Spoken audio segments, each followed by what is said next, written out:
Приветствуем вас на канале Раисы Гайченко «Дача, сад, огород, цветы». Мира вам и добра! Сегодня отвечаем на замечания наших подписчиков и зрителей о том, что ни в коем случае нельзя овес, сидератный овес, скашивать на зиму, его нужно обязательно оставлять. И мы сейчас вам докажем, что мы делаем правильно, мы скашиваем и получаем еще одну возможность посеять еще один сидерат. Ну а почему мы скашиваем? Вот смотрите, элементарно просто взять и посмотреть в интернете заболевания овса.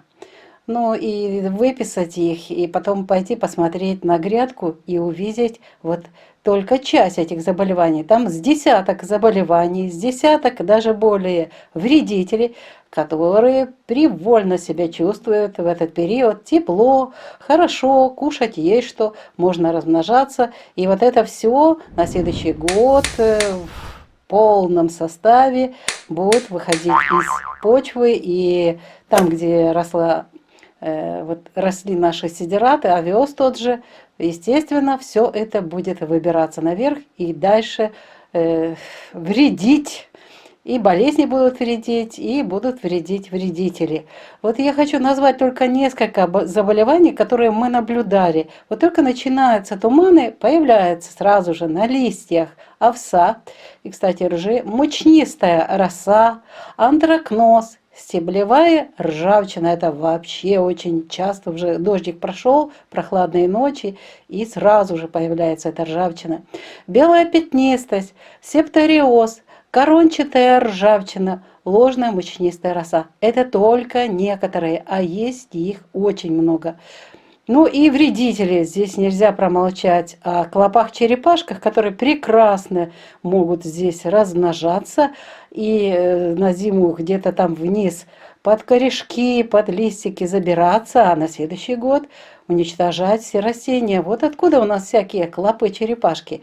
И сорные травы оставляем, и оставляем сидераты, атрипсы, шведская моха, серая зерновая совка, очень много в овсе, обыкновенная зерновая совка, хлебная полосатая блоха, злаковая тля. Да еще есть вредители, которые очень любят эти растения. У нас вот сложилось такое мнение, что вот сидерат высадил, ничего ему не делаем, не поливаем, не подкармливаем, не защищаем.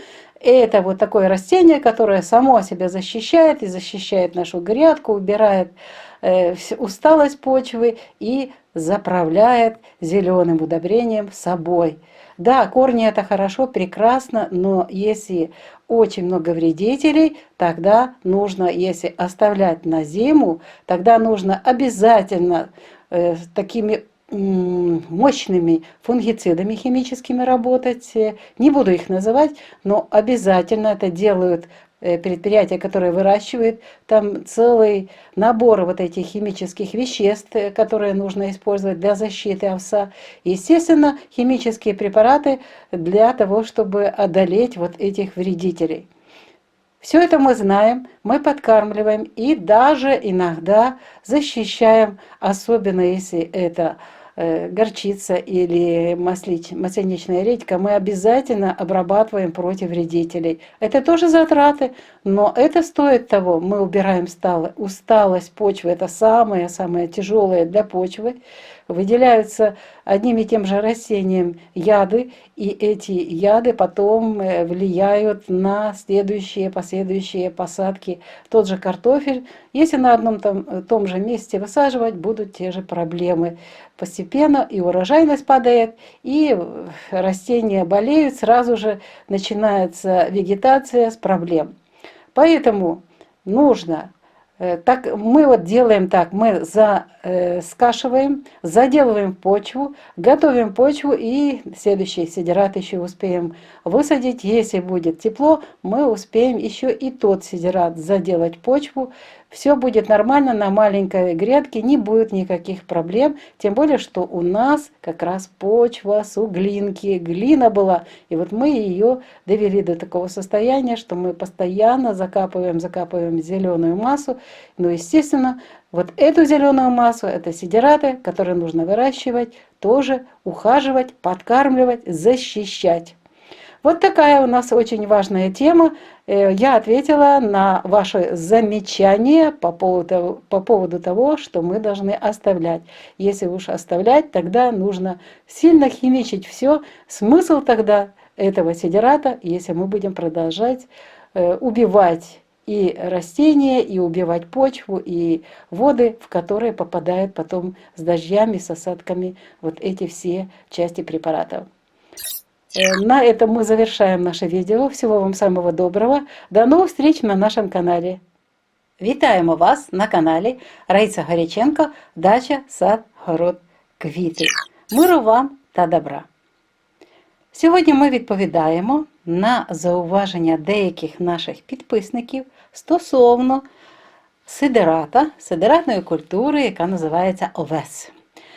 І після останнього відео, де ми розказуємо, що ми вирощуємо овес, і овес у нас був посаджений, посіяне насіння зразу ж після того, як зібрали ранній та ранньо-середній сорт картоплі з грядки, і зразу ж посіяли насіння, якраз були сприятливі дні, насіння вівса. І гарний результат отримали, зелені стебла, і вже до 25 см вони підросли. І ми говорили про те, що ми висаджуємо сидиратні рослини для того, щоб не тільки збільшити родючість ґрунту, не тільки для того, щоб поліпшувати рихлість землі, покращувати структуру ґрунту, а й ще забрати з ґрунту втому.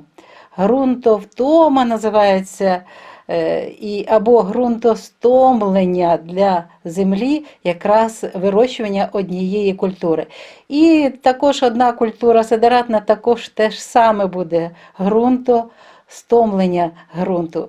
А що це таке? Це у нас ґрунтовтома, це порушення біоенергетичного режиму ґрунту.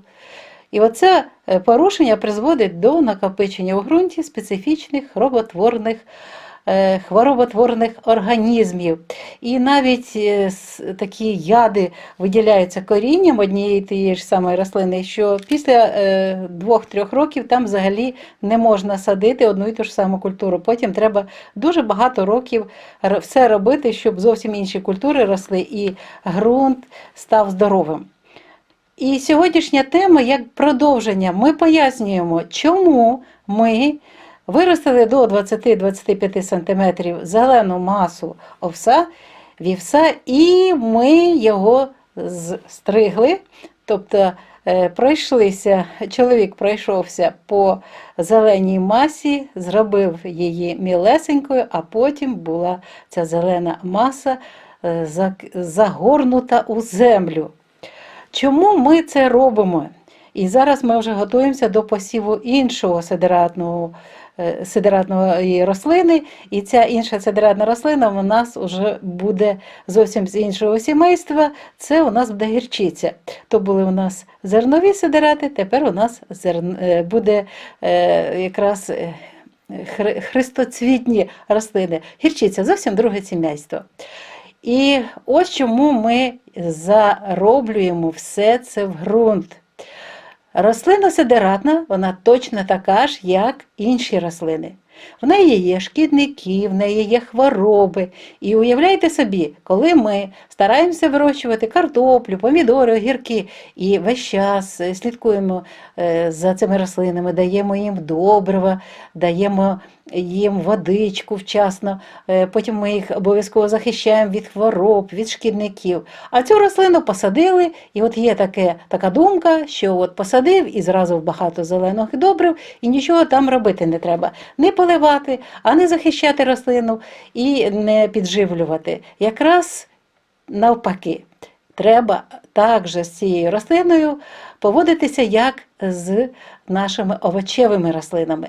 Отож ми подивилися, до речі, як ми дійшли до того. Ми просто подивилися декілька разів, що робиться під корінцями, в самих рослинах, в гущавині цій зеленій, а там там стільки шкідників, а там і хвороби, пройшов дощик, трошки похолодало, і все, почалися хвороби. Що ж тоді робити? Треба захищати рослини. А якщо ці рослини залишити на зиму, то, виявляєте, там всі шкідники, всі хвороби гарно збережуться до наступної весни. І коли тільки стане тепло, все це почне розмножатися, рости і знову ж будуть проблеми. Ці шкідники, багато шкідників, вони потім будуть використовувати ваші рослини овочеві для того, щоб знищити, з'їсти. Для них це не знищення, вони просто розмножуються і собі розвиваються. У них така задача. Отож, я зараз тільки наведу декілька прикладів, які хвороби є у нашого любимого сидерата, який називається овес. От багаточисленні хвороби, більше десятка хвороб, назву тільки декілька. Це стеблова іржа, борошниста роса, септоріоз, червоно-бура плямистість, коричнева плямистість, смугастий бактеріоз і інші. Як бачите, дуже складні хвороби, і вони багато недоброї справи роблять, вони знищують, просто знищують рослини. І замість того, щоб ми отримали здорові рослини, ми можемо отримати хвороби на наступні роки. А шкідники, подивіться, скільки шкідників, я зараз їх просто назву. Досить зайти в інтернет і написати шкідників і все. І ви побачите, це ковалики, шведська муха, клопочерепашки, трипси, сіра зернова совка, звичайна зернова совка, хлібна смугаста блоха, злакова попелиця та інші. Їх так багато, і нових зараз багато шкідників. Так що треба не просто так посіяв і забувся, якщо це вже жито перед холодами, вже морози, там трошечки краща ситуація. Але навіть якщо є така можливість захистити від хвороб, то треба це зробити. Там вже менше шкідників, але хвороби, вологість висока і температури будуть різкі, тому треба обов'язково ще пройтися і захистити рослини від різних хвороб. Але зараз, якщо нам такий лист прийшов, як ви це можете собі посміти робити, як ви просто взяли, скосили і закопали цей овес, його треба залишити, там будуть дуже гарні результати в наступному році. Ми вже залишали, бачили, що після цього буває. Отож ми переорюємо, наскільки у нас є мотоблок, і з допомогою мотоблоку зароблюється оця вся зелена маса, корінці, все це однаково в землю. А вже через недільку будуть сприятливі дні для посіву нової культури. І ми обов'язково ще один сидерат посіємо, дуже скорий, скоростиглий, для того, щоб отримати ще один врожай.